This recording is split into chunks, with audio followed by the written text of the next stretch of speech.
I was really excited to come across this footage of a 96 bright tangerine orange Mustang in the assembly plant at Dearborn as the car was finishing coming off the assembly line. And yes, it's a Mustang GT.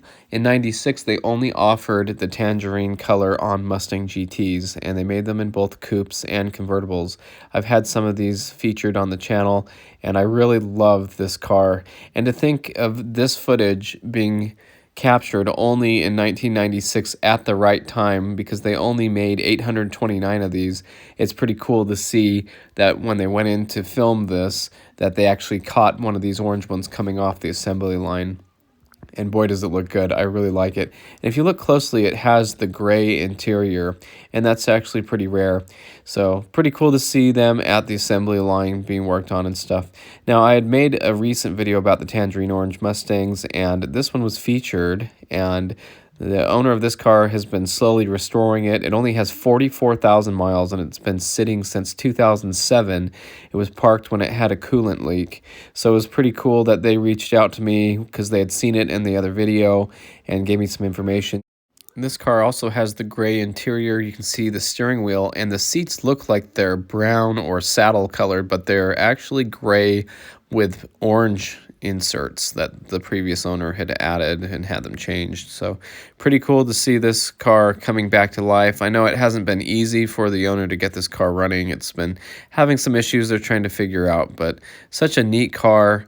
Low mileage too, so it was not in very good shape when they got it, and they've buffed out the paint and cleaned it up and made it look a lot better. And so definitely a car worth saving and really awesome to see. This is one of my favorite. Actually, this is probably one of the very top favorite of the SN95 Mustangs for me. And I was able to have a couple in my neighborhood growing up that I really enjoyed. One was a hard top and one was a convertible. So really awesome car.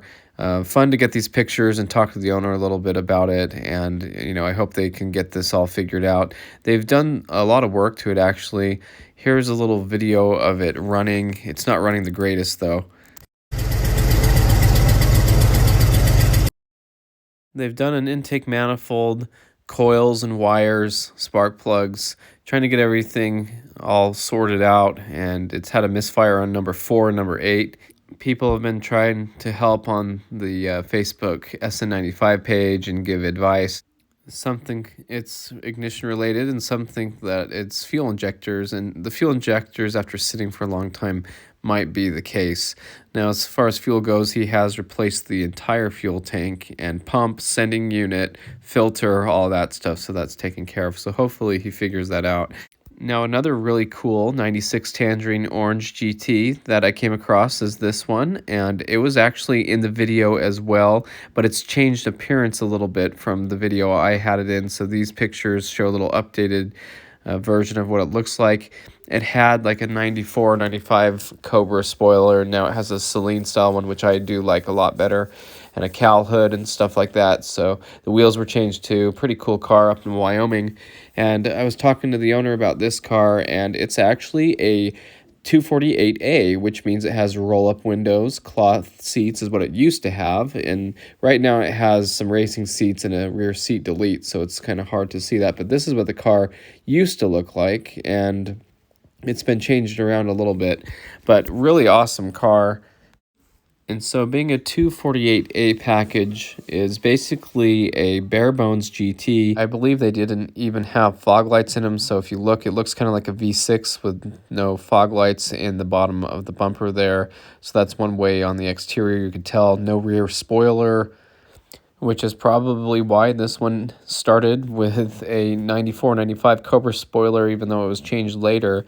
But, my brother had a 248A Mustang GT that we had picked up with a rod knock and replaced the engine in, and the previous owner had added a spoiler onto it as well, kind of a cool aftermarket spoiler. I'd never seen one like it. It might have been a one-off custom kind of a thing. but it gave people room to choose a different spoiler if they wanted to. Mostly it was to keep the cost down on the car so people could just get it as cheap as they want. But this was a pretty cool project car, and my brother had bought it with the rod knock, and then we replaced the engine. It was our first engine swap. We did this in my side yard, and then when we got the car running with a new replacement engine, my little brother ended up with a car, and he drove it for a little while and then sold it to get his LS1 Camaro. But this is Danny Johnson working on that engine swap in the side yard of my first house, and so that was kind of cool to see. But the 248A package was what you could get back in the day. It was what used to be called the GTS package in 94, 95. And basically it's cloth interior, no mock audio system, roll-up windows, stick shift. It's basically a bare bones GT. It's as cheap as you could get it, and it's for people who wanted a Mustang with a V8, wanted to have fun and go fast, and they didn't have all of the luxury options to bring the price up on the car. So it's pretty cool to see. There aren't too many of these made, but I have come across a couple of them. Now, in this case, it was a gray and black interior car, and that doesn't look right because the door panels are half gray like they should be, but the dash is all black, and so that had me a little bit confused. But then they told me that it looks like the previous owner had actually painted the whole dash black where it used to be two-tone, and you can see the airbag has been replaced with either a Ford Racing Airbag Delete or a Ford airbag out of a Ford Ranger or a Taurus or something else. I've had a Ford Racing Delete airbag system like that in my other cars, and it had the Ford logo on it like that, and it was just bare. There's nothing behind it.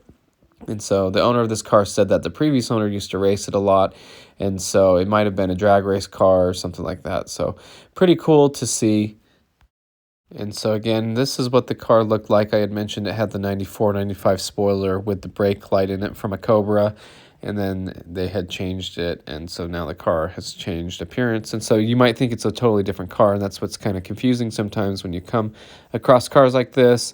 You don't know if it's the same car. It can look totally different a little bit later. So pretty cool to see the car. We talked a little bit. It was having some issues where it kept popping the fuse for the PCM and stuff like that, and so he's trying to get that all sorted out. And when it used to be a race car, hard to know what people have done to it, whether they've hacked into wires or the harnesses or done things, and you just have to start tracing wires and figure out where the problem is. But really cool to see the car, and I've made a few Tangerine Orange Mustang GT videos. I'm just interested in compiling pictures of the cars and getting them in video form, because it's one thing to look at pictures, but for me, I love watching videos, and I think it's just nicer to be able to have it all together in one place and go over some of that stuff. So I've been trying to make videos when I do come across these cars.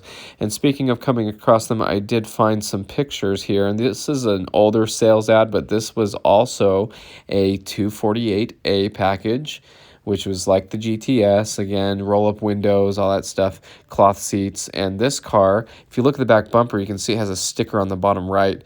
That is a Hawaii registration, and this car had lived sometime in Hawaii, and so obviously it looks like it has Alabama plates on it right now. And this was a little while ago that this sales ad was up. I came across it on the forums, and so it's pretty cool to see. And just typical pictures of the cars. They were showing it for sale, but still something that you don't see all the time, and it's fun to be able to come across one of these. And so this was a 96 GT, and I don't even know where this car is now or if it's still around. I hope it is. But what was really fun to see is the 248A package. So you can see this has the black dash, black steering wheel, and the black door panels, unlike the other one that was two-tone. And you can notice there's no Mach 460 audio tweeters, no CD player, and no fog light switch. And it had the cloth seats. Now, these are the same seats that the other car should have had. That was a 248A that we were talking about, but these seats are the same as the V6 Mustang. So I actually had these seats in my 97 Mustang V6, and so did my twin brother in his 97 Mustang V6. And so it's pretty cool to see a GT like this. And the best part of this was they did actually have pictures of the window sticker. So you could go through here and look at all the different things and the price, $17,000 base price, pretty good for a Mustang GT back then. And if you look closely, it does have the cloth seats and all the stuff that would be part of that package. And it does say 248A.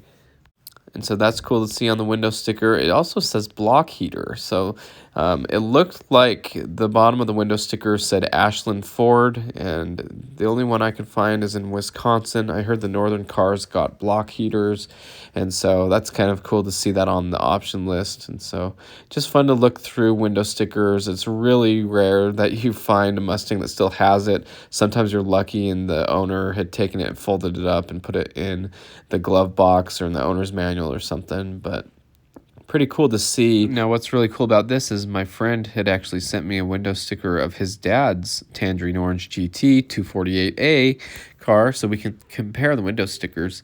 Now, I had a fun time going down this rabbit hole of comparing these two window stickers, and I was actually surprised how different they were, being that they're both made the same year, but one was made a few months earlier than the other. My friend's window sticker was made later, and there was a $50 difference, but it was interesting how the $50 difference came out. And so as we look over these window stickers, the one on the top is going to be the later one, which was produced later in the year, and the one on the bottom is the one that was produced earlier. And we'll go through here and look around a little bit, and they were actually a little bit different. The base price, $17,610, was the same on both cars, but then they were optioned just a little bit differently. And so we'll go through here right now and look. Now on the top here, which is the newer window sticker, the information is all there except for some of it's swapped around a little bit. And it does show on the top one that there was a passive theft, the PAT system was listed on there, but it was not listed on the one on the bottom. And so that was the only real difference on that side of the window sticker. But on this side where the options are, you have the base price the same, $17,610, but this one on the top was a little bit different. It had an optional axle ratio for $200 and floor mats for $30.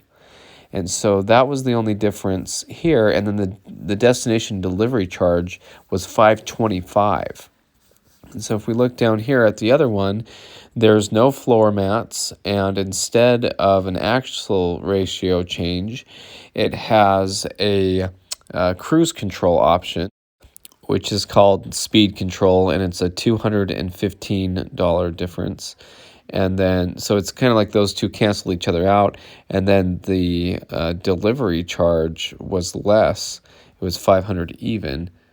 And the newer window sticker shows an upcharge for $1,060 for the 248A package. And then the other one is $1,020. So yeah, $40 difference there for whatever reason. It's the same year, but for whatever reason, they decided to charge more for the package.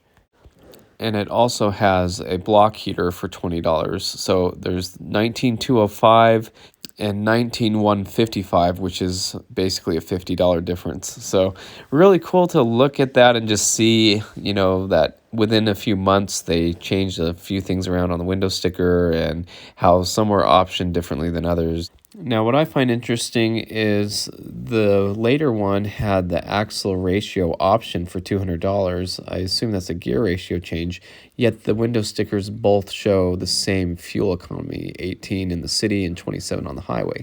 So that's actually interesting to know that the window stickers' fuel economy didn't change even with an axle ratio change. And see the engine bay pictures, and this is all just stuff that was included in the sales ad.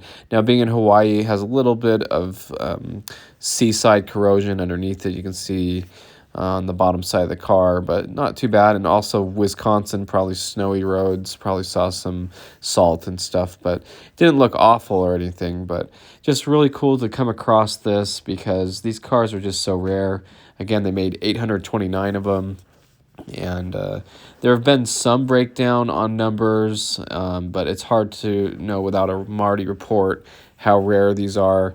You know, they were offered obviously as a 248A, like we mentioned in this video. We've seen two, one with all black interior, one with the black and the gray. They were offered with black leather. They were offered with cloth. They were offered as convertibles, and I did mention in one of my videos that there was a convertible that was ordered with a black top. Usually they had the white interior and the white top on the convertibles for this car, so Marty reports would be beneficial for owners who own these cars to find out exactly how rare they are, because it is kind of hard to get the numbers broken down. And obviously this one has the 5-spoke 16-inch wheels. The one in the beginning of the video had my favorite wheels, which are the 17-inch 5-spoke wheels, also known as the Granny GT videos. If you watch my channel a lot, that's what I call them, because there was a 98 GT that had these.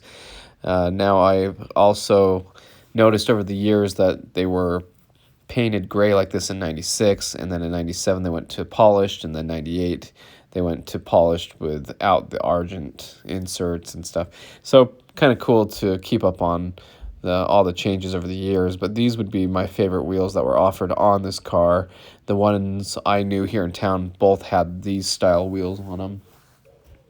And I did also want to include a couple more Tangerine GTs that my friend had sent me that popped up on Marketplace. So sometimes you do find them for sale. Like this one looks good with the bullet wheels. This one has FR 500 wheels and a black hood. And you can see some paint change, maybe repaint on the quarters or something. But it just was really cool to come across this one because it's a 248A, so it actually didn't have a spoiler on it when it was originally ordered. So somebody had ordered it or added a spoiler, maybe at the dealer, or just had it added later. It had been in Hawaii, so it's ridden on the boat across the ocean twice to get back to the United States and everything. And so I just find that really cool to see a car that's pretty rare that's gone through all that and everything. So this was a fun video to go through. There's not a lot of content out there on the Tangerine Orange Mustang GTs. So I love to make it when I come across it, and you know, when I find things like this that are interesting to share and talk about. And so I hope you enjoyed the video. Thanks for watching, and stay tuned for more Mustang content.